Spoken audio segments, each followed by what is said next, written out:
Bonjour tout le monde.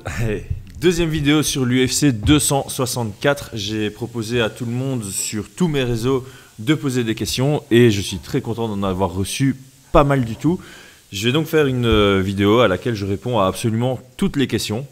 J'espère ne pas en avoir skippé. Si c'est le cas, désolé, ce n'était pas ma volonté.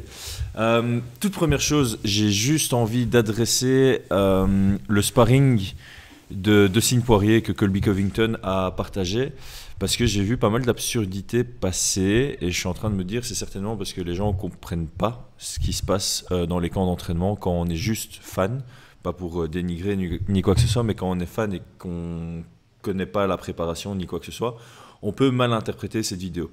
Donc première chose qui est très importante à savoir, c'est que effectivement Colby Covington dans son interview, il avait dit que Dustin Poirier avait mis KO un amateur. C'est une forme de trash talk, puisque le partenaire d'entraînement en question, ce n'est pas un amateur, c'est un professionnel qui a 18 victoires, 6 défaites en professionnel, qui a combattu au RFA, ce qui est quand même grosse promotion américaine, donc pas un amateur. J'ai vu des commentaires par rapport au fait que Dustin Poirier avait le headgear, donc la protection du visage, alors que son partenaire d'entraînement n'en avait pas. Ça peut évidemment arriver dans le cadre d'un camp d'entraînement qui arrive à sa fin. Le combattant qui a un combat ne veut absolument pas se blesser, pas se couper, etc. Donc il va mettre des protections. Le partenaire qui est peut-être hors training camp et qui est juste là pour aider, ben lui il s'en fout d'avoir une protection au niveau de la tête parce que justement ça l'habitue un peu plus à la réalité du combat. Troisième et dernière chose, on doit remettre les choses dans leur contexte, c'est très important. Il se peut, et ça arrive assez souvent, à ce niveau-là en tout cas, que deux partenaires d'entraînement se disent « Ok, on va faire un sparring et cette fois-ci on rentre bien dedans ». Pour rappel, il y a plusieurs objectifs à un sparring. Un des objectifs peut être de simuler un maximum un combat. Et donc, on doit y mettre l'intensité dans le combat. Si les deux partenaires sont d'accord là-dessus, ils sont tous les deux conscients que oui, un knockdown peut arriver, un KO moins. Et là, la réalité, c'est que ce n'était pas un KO, c'était un knockdown. On voit Dustin Poirier partir sur son shift classique, dont j'ai beaucoup parlé dans mon analyse d'avant-combat. Ça touche. Son partenaire d'entraînement, je ne reviens pas sur son nom, je l'avais écrit sur Twitter, tombe, se laisse plus ou moins tomber, c'est pas un KO, il tombe et le sparring s'arrête à ce moment-là. Ce qu'il y a de positif, c'est que Dustin Poirier, il fait pas de follow-up, il va pas le foutre vraiment KO une fois que son adversaire est knockdown. Ensuite, on le voit partir, lever les bras, fermer les yeux, crier « and you ». Beaucoup de gens ont critiqué ça. Ça fait partie de la visualisation. Je trouve pas ça ultra justifié, je trouve pas ça ultra critiquable. Ça fait partie de la visualisation. C'était juste avant son combat contre Khabib. Il met un knockdown, il s'imagine qu'il l'a fait sur Khabib. Il visualise, il crie "and you". Voilà, c'est pas si grave. On peut, si on veut vraiment le critiquer, on peut le critiquer de ne pas avoir été chez son partenaire d'entraînement pour voir si ça allait. Clairement, il a préféré faire sa visualisation à la place. C'est la seule critique qu'on peut émettre, donc il n'y a pas de quoi en faire un gros buzz. Bref, ça c'est dit, ça c'est fait. On passe aux questions. Avant ça, c'est vrai que je vais le dire en début de vidéo et pas en fin de vidéo. Si tu regardes celle-ci, que tu kiffes, abonne-toi à la chaîne. Merci à toi. Première question, j'ai classé les questions par thème ou par combat plutôt. Donc Loco TDB sur Twitter m'a demandé « Que penses-tu des combattants à style bizarre et à spectacle comme Pereira? Ils vont s'adapter naturellement en cas de montée de niveau de leur adversaire ou ils sont un peu condamnés à rester des journeymen spectaculaires ?» J'ai eu une question similaire de cabo.s.d sur Instagram. Penses-tu que Pereira est peut-être un sérieux contender s'il arrêtait ses singeries? Alors, j'ai mes notes ici, donc je vais un peu tricher sur mes réponses. Pour d'abord parler de Michel Pereira, je trouve personnellement que depuis sa double défaite, donc celle contre Tristan Connelly à la décision qui était une énorme surprise, et celle contre Diego Sanchez par disqualification, je trouve qu'il a adapté son style. je trouve qu'il commence tout doucement à combattre comme un athlète MMA et qu'il utilise ses singeries, pour réutiliser les mots utilisés, à bon escient. Il commence à les utiliser, je vais dire, intelligemment. Il commence à se réinventer en tant que combattant qui pourra performer à l'avenir au haut niveau de la catégorie. Pour moi, il y a une légère différence entre singerie et avoir un style peu orthodoxe. Et la différence, c'est dans l'efficacité. C'est-à-dire qu'effectivement, avant Michel Pereira, il utilisait beaucoup de genoux sautés, spinning, Superman punch, il faisait des feintes n'importe comment, etc. etc. C'était assez particulier, mais il les utilisait juste pour le spectacle, on a l'impression. Alors que maintenant, il commence à capitaliser sur certaines armes classiques. On l'a vu envoyer des classiques jabs à certains moments, et puis il va exploser au moment où son adversaire ne s'y attend pas. Donc là, ça devient très intéressant. Moi, j'ai simplement prendre un exemple classique, c'est John Jones. Dans sa montée vers le titre, et même au début où il était champion, il y a beaucoup de ses adversaires qui le considéraient justement comme quelqu'un qui faisait un peu n'importe quoi, qui était flamboyant et que ça n'allait pas fonctionner sur eux. Je me rappelle d'un très bon exemple, c'était Ryan Bader qui avait vraiment dit ça dans la preview, et ça a un peu joué contre lui. Je vais prendre d'autres exemples, Dominic Cruz, TJ Dillashaw, qu'est-ce que j'ai noté d'autres? Non, c'est tout. On appelait leur style des néo-styles, donc ce sont des choses qu'on n'avait pas vues par le passé. Donc pour moi, il y a vraiment une grosse différence. C'est effectivement quelqu'un qui commence à exploiter toute son énergie pour faire des mouvements ultra spectaculaires et ça touche pas, c'est débile et ça va clairement ralentir leur carrière à l'UFC.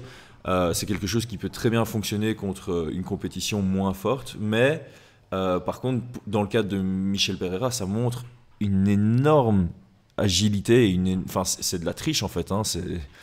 Le gars, il a ça en lui, il a une explosivité et un athlétisme qui est hors norme, qui est pas naturel. C'est pas quelque chose c'est quelque chose d'office qu'il a travaillé à un certain niveau, mais c'est surtout quelque chose qu'il avait en lui. C'est pas tout le monde qui serait capable de faire ça, même avec l'entraînement adéquat.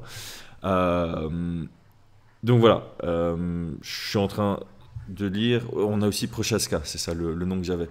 Prochaska qui est un peu dans ce même style-là et qui est dans le haut du haut de la division des light heavyweight. Tout est une question d'utilisation. J'ai rien contre ce genre de style, mais il faut savoir bien l'utiliser. Et la différence entre quelqu'un qui l'utilise bien et quelqu'un qui l'utilise mal, c'est effectivement celui qui l'utilise mal, ça va être un journeyman qui va de temps en temps avoir des beaux highlights, et quelqu'un qui l'utilise bien, ça va être un combattant très dangereux parce qu'il va justement pouvoir reposer ses compétences techniques sur un jeu simple et exploser à des moments un peu où l'adversaire ne s'y attend pas. On peut prendre aussi les grands jours de Anthony Pettis, c'était à peu près ça.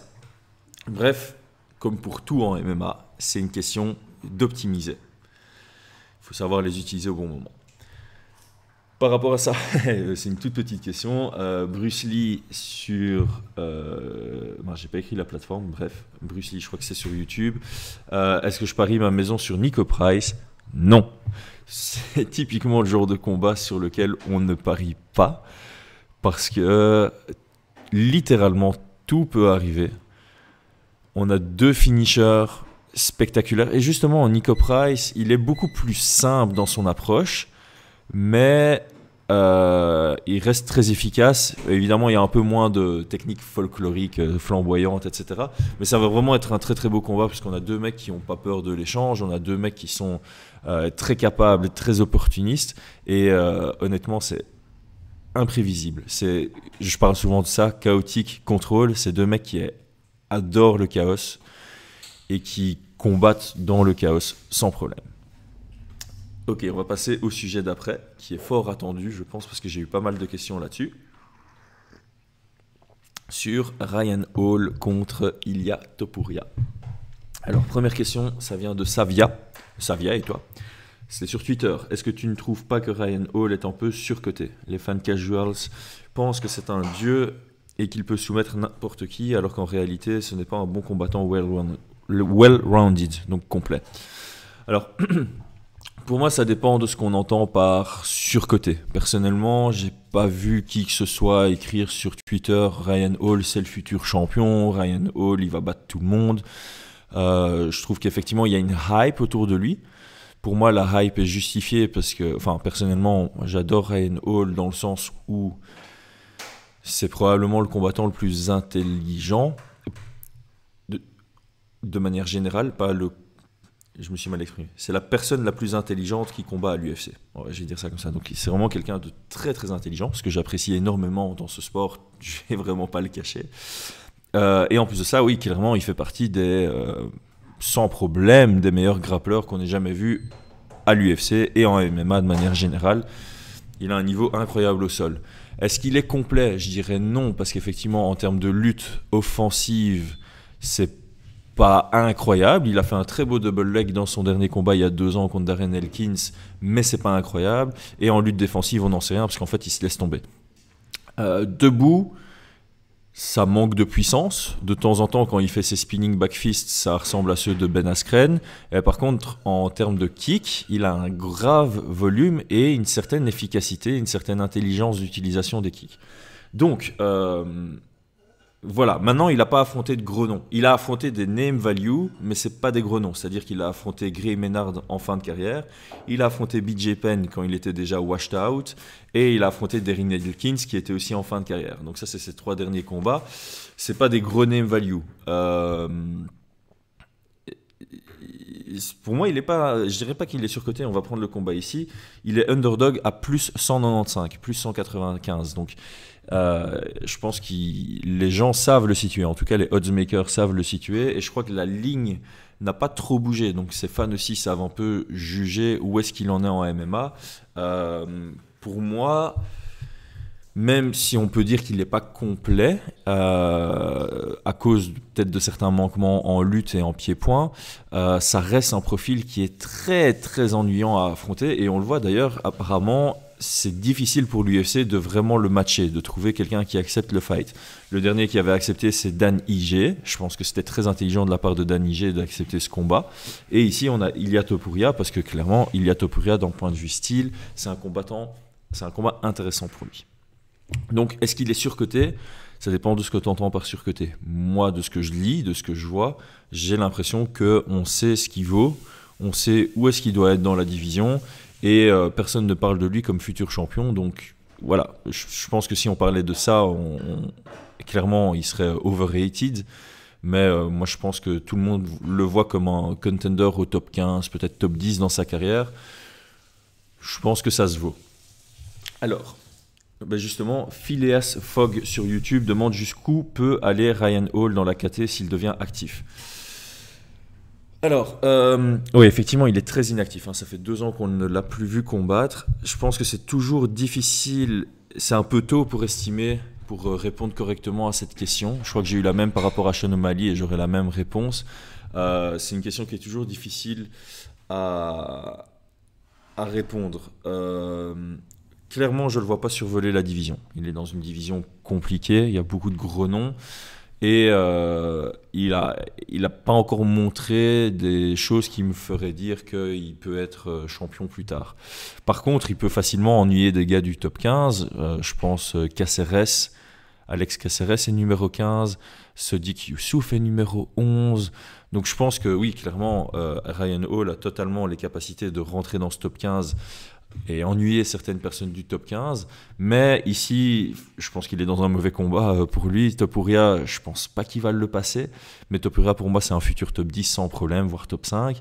Donc voilà, ceux qui sont fans de Ryan Hall, oui, s'il revient actif, il pourrait, même s'il perd ce week-end, revenir et enchaîner quelques victoires et montrer son visage dans le top 15. Maintenant, il faut pas... Je crois qu'il y a un blueprint qui va être défini contre Ryan Hall. Ça va être difficile pour lui après de se réinventer par rapport à ce blueprint. Et du coup, ça va être difficile pour lui d'être régulier dans le top 10. Je le vois rentrer dans ce top 15 et rester peut-être entre la position 10, 15 et juste en dehors du top 15. C'est mon estimation de ce que j'ai vu. Évidemment, ça fait 2 ans qu'on ne l'a plus vu combattre. C'est quelqu'un de très intelligent. Il va peut-être venir et nous surprendre tous. On n'en sait rien. C'est vraiment pas impossible. Vivien.mtt sur Instagram a demandé: penses-tu que Ryan Hall peut survivre dos à la cage face à Topuria? Et Mathieu Roubati sur Instagram également me demande mon avis général sur Hall contre Topuria. Alors, comme je le disais, je favorise énormément Topuria dans ce combat.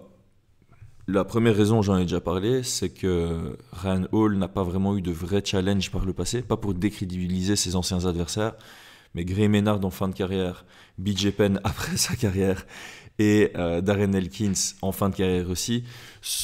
Aussi impressionnante sa victoire contre BJ Penn puisse être, et même contre Darren Elkins, c'est pas des indicateurs pour moi de montrer qu'il va pouvoir faire face à un jeune invaincu comme Ilia Topuria qui montre vraiment des belles choses depuis, avant l'UFC et depuis qu'il est à l'UFC surtout.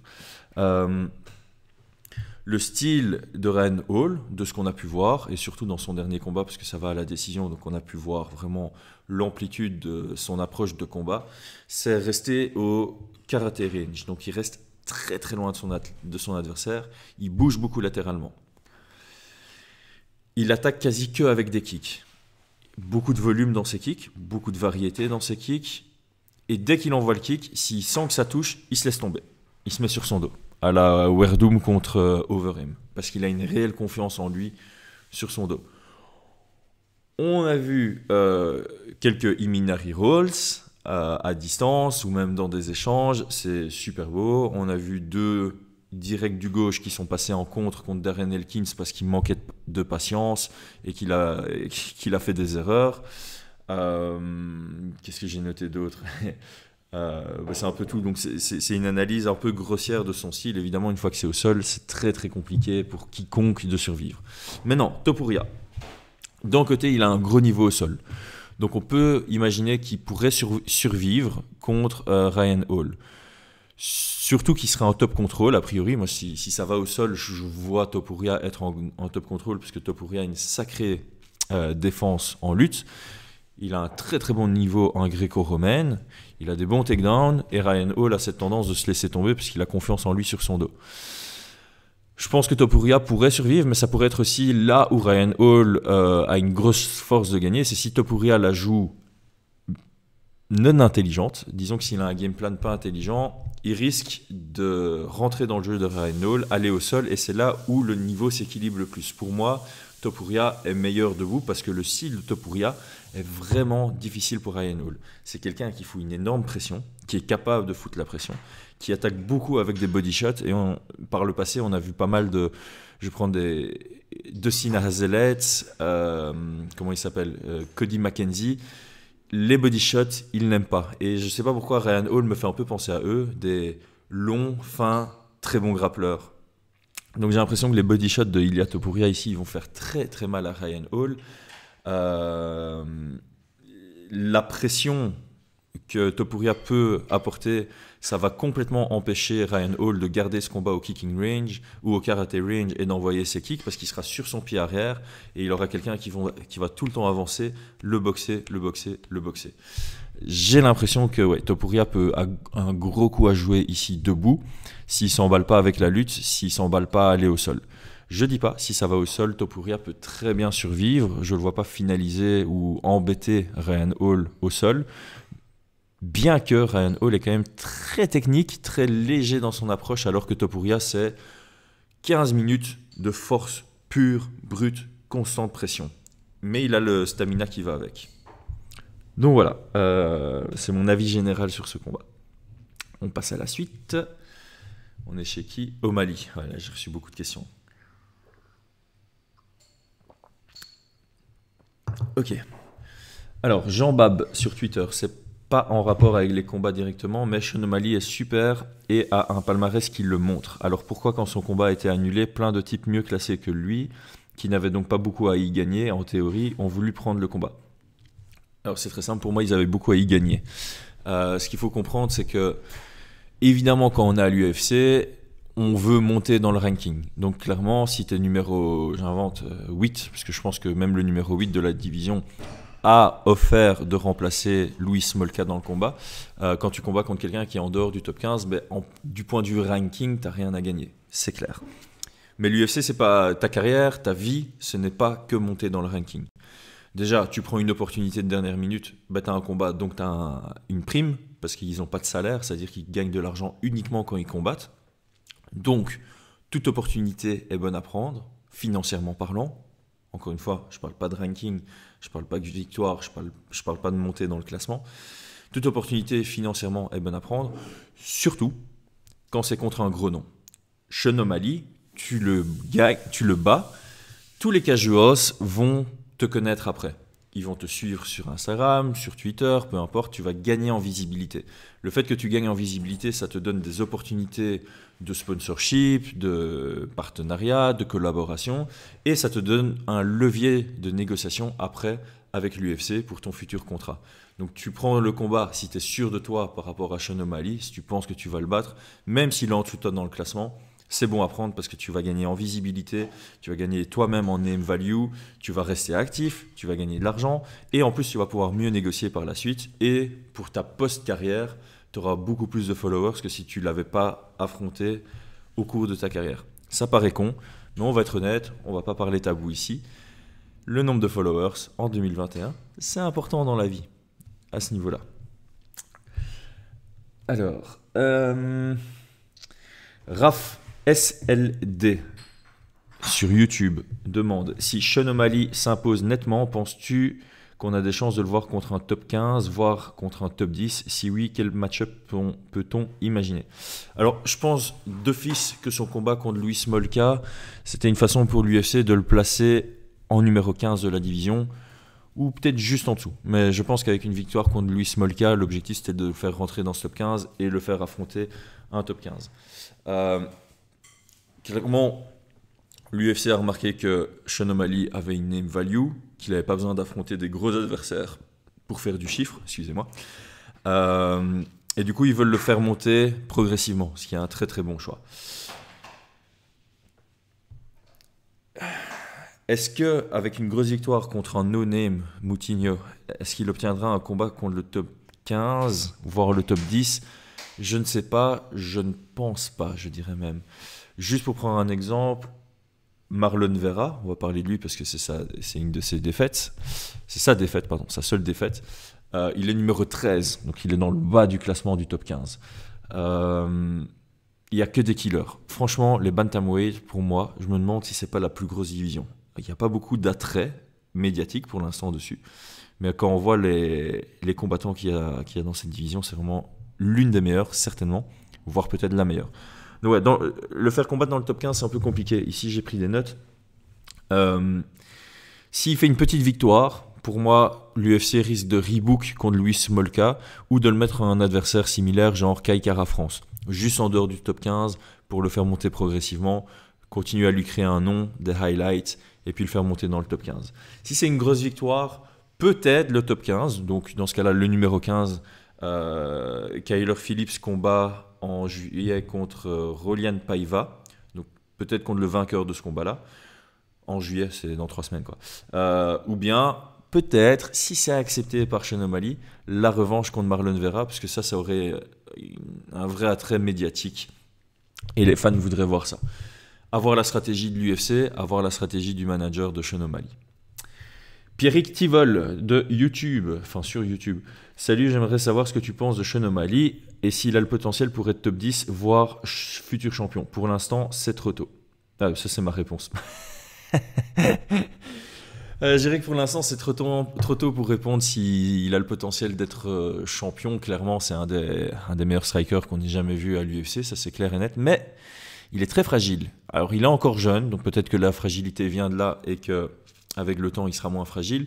Mais on sent qu'il a une vraie fragilité de corps. On l'a vu contre Sukamtat, on l'a vu contre Marlon Vera. Il se blesse assez facilement dans les combats, ce qui peut être un gros frein à une carrière. Non seulement parce qu'il risque de perdre des combats sur blessure, mais parce qu'en plus de ça, une blessure, ça te met sur le côté pendant 3 mois, 4 mois, 5 mois, plus validation, plus kiné, plus nouveau training camp, plus revenir. Et quand tu reviens, en gros, tu perds peut-être 6 mois, 10 mois, 1 an. Et quand tu reviens, tu n'as pas progressé autant qu'un autre qui se serait entraîné pendant 1 an. Donc ça peut être un vrai frein. Pour moi, en termes de potentiel de ce qu'on a vu, il peut clairement atteindre le top 10. C'est clair et net. Surtout si sa fragilité s'en va. Il fait clairement partie des gros potentiels qu'on a à l'UFC pour le moment. Ce qui me freine à dire qui pourrait être un futur champion pour l'instant, c'est son immaturité. Il est immature, peut-être pas en tant que personne, mais en tant que combattant, il est immature. Il est encore jeune, donc ça peut changer. Je vais prendre un exemple. John Jones, champion à 24 ans, c'était une personne immature, mais un combattant très mature. O'Malley, je ne le suis pas trop en dehors de la cage, donc je ne sais pas dire s'il est immature en tant que personne, mais en tant que combattant, oui. On le voit simplement dans sa défaite. Il se prend pour Ned Diaz quand il perd. Il a gagné sa défaite. Donc ça déjà, c'est pour moi. Après voilà, les médias, c'est autre chose. Donc je ne juge pas, peut-être que lui, consciemment, il sait qu'il a perdu, il a pris les leçons, il a pris les raisons et il travaille dessus. Mais d'un point de vue extérieur, ça me semble manquer un peu de maturité dans sa réflexion par rapport à sa défaite. Et j'ai aussi, avant de me prononcer par rapport à son potentiel, j'ai envie de le voir contre des lutteurs. Parce qu'on ne va pas se mentir, dans cette division, il y a des gros lutteurs. L'UFC pourrait le faire passer en évitant les lutteurs, mais si on veut le voir champion à un moment, il devrait y passer quoi qu'il arrive. On a Cody Stadman, on a Frankie Edgar, on a Ricky Simon, on a Merab Dvalishvili. C'est que des gros lutteurs et donc on ne l'a pas encore vu contre un vrai lutteur. J'ai envie de voir ce que ça donne. Je pense, et je vais y venir quand je parle de Thompson, je pense qu'il peut faire des bonnes choses contre des lutteurs. Je pense vraiment. Même si sa défense de lutte, on ne l'a pas encore réellement vue, et même si on considère qu'elle n'est pas top, il pourrait vraiment faire des belles choses contre des lutteurs, mais j'ai besoin de le voir avant de me prononcer. Dernière question sur le sujet, dernière question au pluriel. Christophe Davoine, que penses-tu de Sean O'Malley? Pour moi, il sera avec la ceinture d'ici les 2 prochaines années. Et Risto Arlefitz, ton avis sur Sean O'Malley? Alors, comme je dis, je ne ferme pas la porte à voir Sean O'Malley champion un jour. Clairement pas. Mais pour l'instant, si on le compare par exemple à Israel Adesanya. Israel Adesanya a fait une sacrée montée à l'UFC. Il est arrivé avec un peu un profil, je ne vais pas dire ultra comparable, mais d'un point de vue très high level, si on ne rentre pas du tout dans le détail, c'est comparable.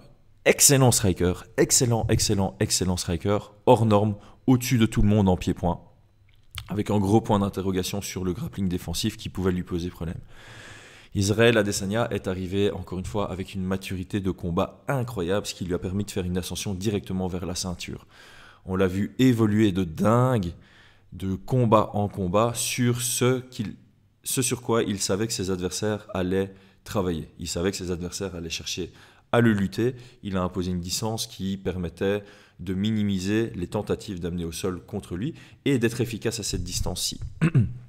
Pour l'instant, Sean O'Malley, il combat plus en mode spectacle, parce que contrairement à Israel Adesanya, il a une ascension très lente, avec des profils très adaptés à lui. Israel Adesanya, on l'a directement fait monter beaucoup plus rapidement, je pense qu'il a été très actif aussi, donc il a combattu souvent, il est monté très vite, et voilà.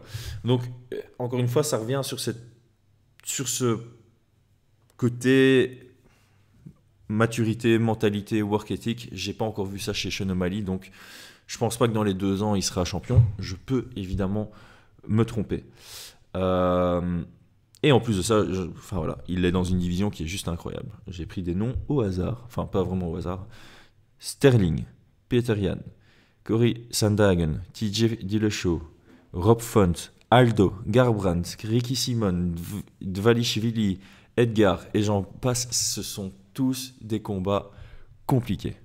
Ça filme bien? Si tu veux voir. Ma femme s'en va. Bonne journée, bébé.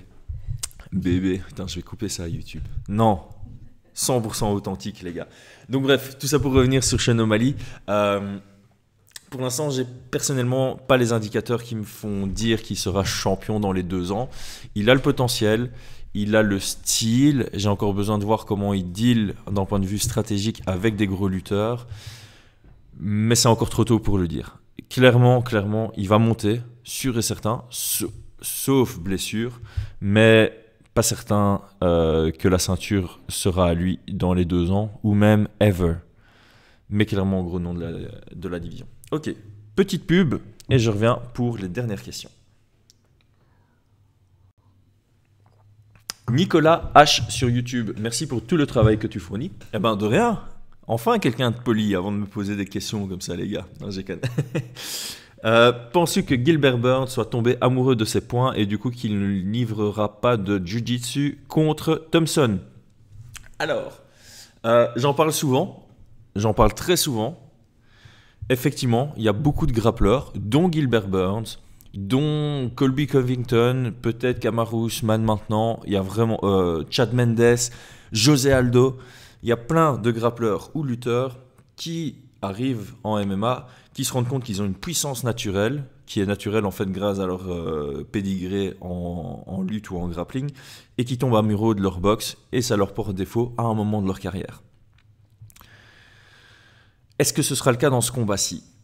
C'est très difficile à dire. Pour moi, je pense quand même, et j'espère pour lui, que Gilbert a un game plan qui va graviter autour du jiu-jitsu. Pourquoi je pense que ce sera le cas? Parce que Thompson, son avant-dernier combat, c'était contre le meilleur ami, c'était contre le main training partner de Gilbert Burns, Vicente Luque. Il a joué avec. Vicente a eu des très bons moments, parce que son style fait qu'il peut avoir des bons moments, c'est-à-dire shell up. Thompson commence à ouvrir de plus en plus de frappes, et du coup, le crochet parfait qui arrive, ou le cross qui arrive. C'est typiquement le style de Vicente Luque qui est extraordinaire là-dedans. C'est le gars qui a probablement le meilleur 2-3 et le meilleur 3-2 en MMA. Gilbert Burns, je ne suis pas certain de sa capacité à le faire aussi bien que Vicente Luque. Et même s'il le fait aussi bien, ça n'a pas mené vers une victoire. Ça a mené à des frappes qui ont bien touché, mais pas à une victoire. Donc, je pense que le fait que son training partner principal ait partagé déjà la cage avec Stephen Thompson, il va potentiellement lui dire « Ok, ici, j'ai fait des sparring contre toi, j'ai combattu contre lui, il faut que ça aille au sol. » Donc voilà, j'espère vraiment et je pense que Gilbert Burns va quand même avoir une stratégie qui tourne autour de la recherche du takedown et du grappling. Soufiane Shakib sur YouTube. Salut Chris, tu vois Burns ou Wonderboy? S'il gagne, je trouve vraiment que Thompson peut battre Usman s'il a une chance pour la ceinture. Tu en penses quoi? Alors, je vois Thompson s'imposer. Je trouve que les codes de Paris sont assez serrés et j'avoue, je peux me tromper. Je peux vraiment me tromper. Mais je comprends pas. J'ai l'impression que Thompson devrait s'imposer sans trop de difficultés. J'ai pas envie de dire sans trop de difficultés. Mais j'ai beaucoup plus facile à voir Thompson s'imposer dans ce combat que Burns. Pour plusieurs raisons.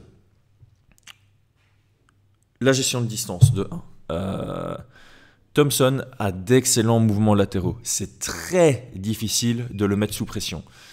Gilbert Burns n'a pas une mauvaise pression. On l'a vu mettre une bonne pression contre Woodley. Mais mettre la pression à Woodley, ce n'est pas non plus le meilleur indicateur. Thompson, vraiment très difficile à mettre sous pression. Et il impose ce range comme Ryan Hall. Karaté range, parce qu'il vient du karaté, logique.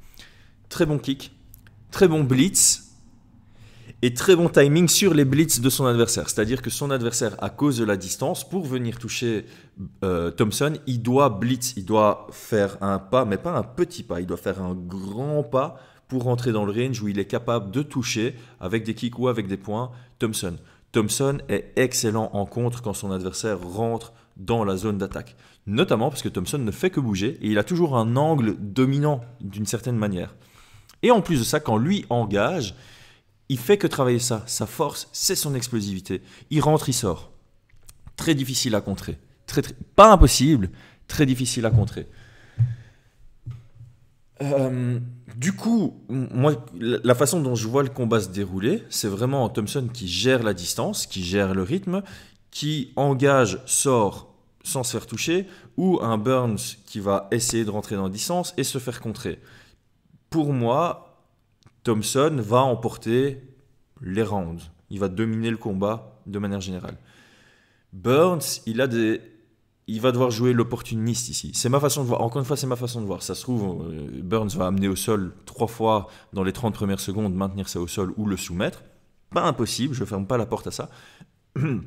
Mais de ce que moi je pense, la probabilité est plus faible que Burns amène ça au sol et domine au sol et finalise au sol qu'une domination debout de Thompson.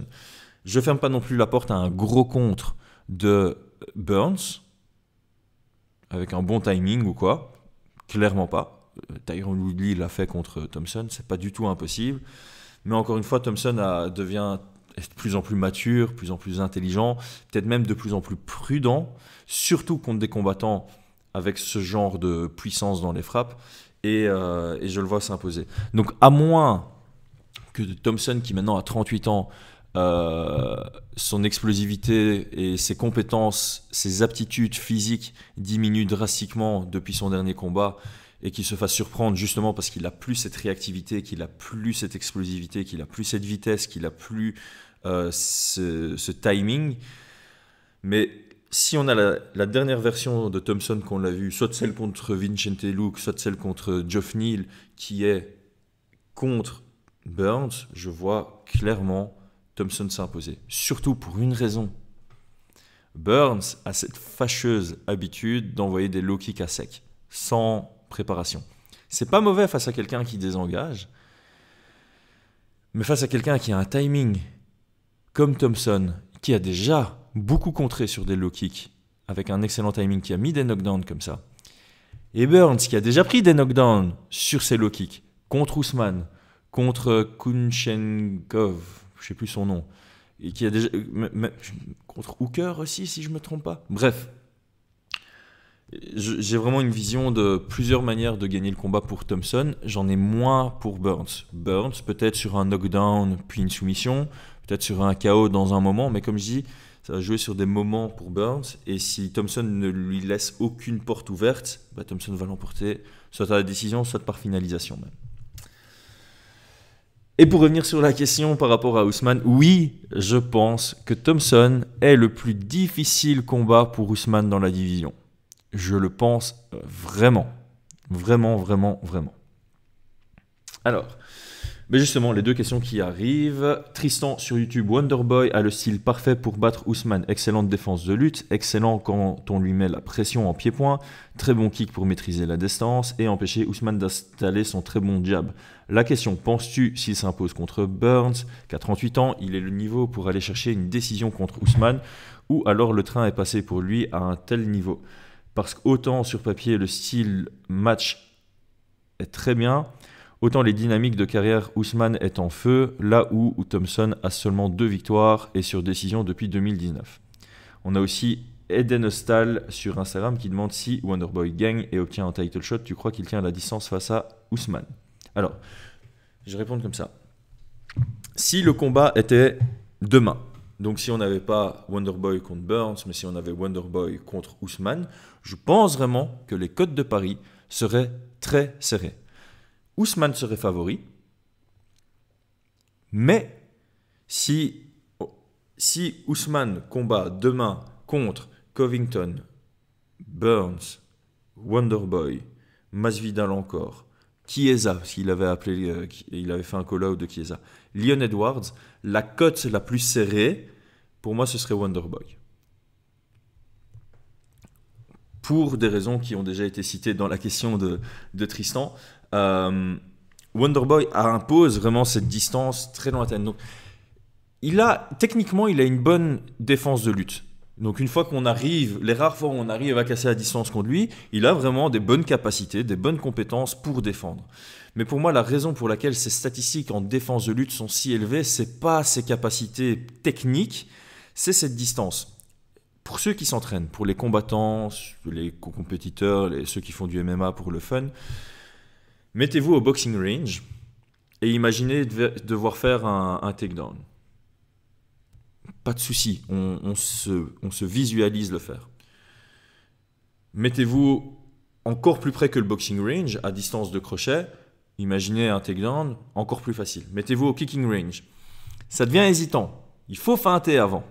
Mettez-vous au karate range. Imaginez faire un takedown de là. Non, vous n'allez pas partir puisque dans votre cerveau, avant de partir sur le takedown, vous allez voir toutes les opportunités de votre adversaire. Il peut désengager, je vais juste plonger au sol. C'est clair, si le mec il fait un demi-pas vers l'arrière et que vous plongiez à partir du kicking range, vous faites une simulation de football. Quand bien même vous avez suffisamment d'explosivité pour attraper quelque chose, vous allez attraper très bas, la défense sera facile. Et si le mec c'est un bon contreur, vous allez voir les coups de genou, enfin vous allez voir vous visualisez en train de prendre un coup de genou pendant votre amenée au sol. Donc cette distance qu'il impose, c'est ça qui fait qu'il y a très peu de tentatives d'amener au sol contre lui, et le peu d'amener de tentatives qui arrivent, il les sprawl très facilement, il les scramble très facilement, il les désengage très facilement. Il désengage très facilement de chaque amenée au sol faite à partir du karate range. Le mieux contre Thompson, c'est d'essayer de le foutre vraiment sous pression, ce que je répète est très difficile pour pas qu'il puisse désengager, et essayer de rentrer dans cette distance pour d'abord arriver au clinch et travailler à partir du clinch vers une amenée au sol, chose que Usman est très capable de faire. Mais pour ça, il faut accepter de prendre des coups. C'est-à-dire qu'on sait que pendant qu'on essaie de casser cette distance progressivement, on va prendre des coups et on va pas savoir en mettre. Donc, voilà. Tout ça pour dire que clairement, chaque mois qui passe, c'est un mois qui va à l'avantage de Usman dans l'éventualité que Usman versus Thompson arrive, parce que clairement, Thompson, son jeu repose quand même beaucoup sur la précision, la réaction, le temps de réaction, le timing, l'explosivité, la vitesse, toutes des aptitudes physiques qui partent avec le temps. 38 ans, je vais prendre Bisping a été champion à 39 ans, Daniel Cormier aussi, mais surtout, j'ai plutôt le dire comme ça, Bisping et Cormier reposent moins leur jeu sur les aptitudes physiques que Thompson. Bisping quand même un peu sur la vitesse, mais voilà. Cormier, bonne vitesse de pointe, clairement, mais il mettait la pression, c'était plus quelqu'un qui venait chercher le chaos contrôlé, j'ai envie d'appeler ça comme ça. Thompson a vraiment besoin d'un combat contrôlé, et ça je vais revenir peut-être là-dessus. Là où Thompson s'exprime le mieux, ce sont les combats contrôlés. Et donc, pour le faire sortir de sa zone de confort, c'est bring the fight to him. Faire un combat chaotique. Donc Burns, dans son game plan, peut-être essayer de créer le chaos, rendre ça en bagarre pour peut-être avoir des opportunités sur des ouvertures, sur des body locks. Usman, c'est aussi quelqu'un qui est fort dans le contrôle, donc ce serait un magnifique combat. Vraiment un magnifique combat. Parce que contrôle contre contrôle, élite contre élite, opposition de style totale dans leur approche du MMA, ce serait magnifique. Et donc tout ça pour résumer, oui, je pense que Wonderboy, c'est le plus gros challenge pour Usman, surtout si Wonderboy nous montre ce week-end qu'en termes d'aptitude physique, c'est encore optimal. Et j'espère vraiment qu'avec une victoire, et je pense que ça fait sens, parce que tout le monde dit « ouais, il serait seulement sur 3 victoires d'affilée ». Mais j'avais écrit un truc sur Twitter, c'est qu'il n'y a personne dans le top 5 des welterweight qui a affronté et récemment battu un autre top 5 des welterweight. Sauf Thompson, la dernière fois où 2 gars du top 5 des welterweight se sont affrontés, c'est Thompson contre Masvidal, c'est Thompson qui a gagné. Maintenant, on a Thompson contre Gilbert Burns. Si Thompson gagne, il a 2 victoires contre le top 5 actuel. Et c'est le seul. Covington, il n'a jamais affronté Leon Edwards, il n'a jamais affronté Burns, il n'a jamais affronté Masvidal, il n'a jamais affronté Thompson. Burns, il va affronter Thompson, certes, mais au-delà de ça, il n'avait pas affronté Covington, pas affronté Masvidal, pas affronté Leon Edwards. Leon Edwards n'a pas affronté Masvidal, sauf en backstage, il n'a pas affronté Wonderboy, il n'a pas affronté Burns, il n'a pas affronté Thompson. Et j'ai pas besoin de faire le lien du dernier, puisque voilà, Masvidal n'a pas affronté aucun d'entre eux, sauf Thompson, et il a perdu contre lui. Donc clairement, avec une victoire, Thompson mérite son title shot. Et on croise les doigts pour que ce soit ça. Allez, j'accélère. Torinos sur Instagram, McGregor doit-il revenir avec un style karaté comme contre Aldo ou c'est trop énergivore? Alors j'avais fait une vidéo après le combat, après leur deuxième combat. Pour moi, le stance n'avait rien à voir avec la défaite. McGregor n'a pas perdu à cause de sa posture. Je pense pas que l'approche karaté soit la solution ici. La raison pour laquelle McGregor avait tant de poids sur sa jambe avant, c'est parce qu'il cherchait le contre synchronisé. Donc synchronisé, c'est pendant l'extension de la frappe de Dustin Poirier. En garde fermée, gaucher contre gaucher, un très bon contre, c'est le cross-counter. Sur le jab de Dustin, chercher à faire un cross par-dessus le jab en simultané. Il avait beaucoup de poids sur sa jambe avant parce qu'il était très réactif. On l'a vu dès le début du combat, une feinte de jab par Dustin Poirier et on voit directement justement McGregor partir sur son cross-counter. Je pense que dans ce combat, il doit avoir moins de poids sur sa jambe avant, plutôt chercher le contre délayé. J'en ai parlé dans ma preview. Donc d'abord le step back et puis revenir derrière. Comme il l'a fait dans toute sa carrière, c'est là où il excelle le plus. Donc du coup, c'est un peu une question de où il met son poids, mais c'est pas une question de posture pour moi. Je pense que le karate range, ça lui allait très bien en garde ouverte contre des droitiers. Contre des gauchers, ça annihilie un peu lui-même les armes qu'il a avec cette façon légère d'être sur ses appuis. Antoine sur YouTube, salut Chris et merci pour ton travail. Yeah, un deuxième qui remercie. De rien. Si McGregor perd, penses-tu qu'il va arrêter sa carrière? J'avais répondu à ça dans ma preview. Non, je pense qu'il y a la trilogie avec Nate Diaz qui est là en cas de défaite. Et finalement, j'ai une question, je ne sais pas dire de qui puisque c'est écrit en russe. Salut tout le monde, quel combat penses-tu sera le plus technique de toute la carte prélim y compris? Alors pour moi, comme je le disais, Thompson versus Burns, ça risque d'être un masterclass debout de Thompson. Debout et stratégique. Topuria contre Hall, si ça va au sol, ce sera du gros kiff d'un point de vue technique. Sinon, évidemment, le main event, sans surprise, deux combattants ultra élites. Ils sont super skillful, donc ils sont très très compétents. Et qu'est-ce que j'ai écrit d'autre? Voilà, ça peut être que appréciable d'un point de vue technique et surtout c'est un rematch. Enfin, là c'est un rematch immédiat, donc les adaptations stratégiques ça va être du pur kiff. Pour les fans de violence, on a Pereira contre Nico Price, 100% sûr, ce sera chaotique.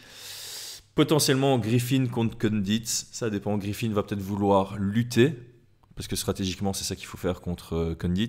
Si ça reste debout, il y a peut-être moyen que ce soit un peu le feu quand même.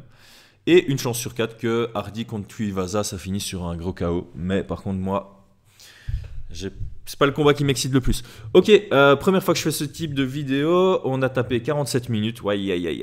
Merci à tous ceux qui ont suivi jusque maintenant. Je vous laisse. Bonne journée. À très bientôt. C'était Chris Gunnight.